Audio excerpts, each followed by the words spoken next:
हमारे एक जानकार आए हमारे पास अपनी एक समस्या के साथ उसके हल के 2 ऑप्शन लेके।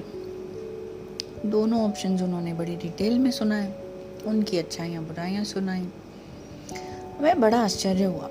हमने उनसे कहा कि जब आप इतनी डिटेल में दोनों ऑप्शंस को एनालाइज कर चुके हैं तो आपको चूज करने में इतनी बड़ी समस्या क्यों हो रही है?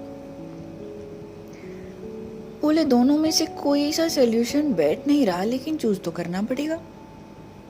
अब ये चूज तो करना पड़ेगा वाली बातें हमें बहुत हंसी आई। हमने कहा क्यों भाई, क्यों चूज करना पड़ेगा?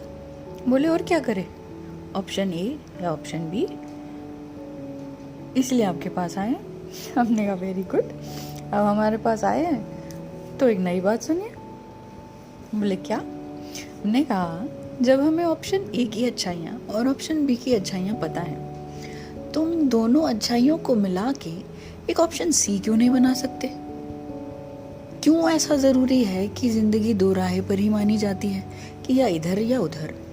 अरे एक नया रास्ता बनाया जा सकता है, स्पेशली जब आप समझ रहे हैं अपने ऑप्शन ए और ऑप्शन बी को। थोड़ी देर तो वो चुप बैठे, सर चकराया होगा शायद। फिर हमने उन्हें पेपर पेन दिया। हमने कहा चलिए हमारी बात को आप खुद ही लिखना शुरू करिए इस पे। उन्होंने बराबर ऑप्शन ए और बी की अच्छाइयाँ निकाली और जोड़ तोड़ करके थोड़ा बहुत हमसे पूछ पाछ के ऑप्शन सी बन गया। और वो ऐसा बना कि भाई अपने कागज पेन समेत भागे वहाँ से कि अभी के अभी इसको इम्प्लीमेंट करते हैं। वेल, ये तो उनसे डिस्कशन की बात रही, बट इसे मैनेजमेंट की भाषा में इंटीग्रेटेड थिंकिंग कहा जाता है।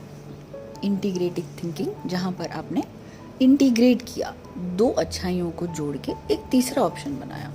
समहाउ हमारा ब्रेन इस तरीके से ट्रेन किया जाता है या कहिए हो जाता है कि 2 ही चीज़ों में से एक चूज़ करना है। शायद हम भूल जाते हैं कि हमारे पास तीसरा रास्ता बनाने की काबिलियत है और हर एक में है।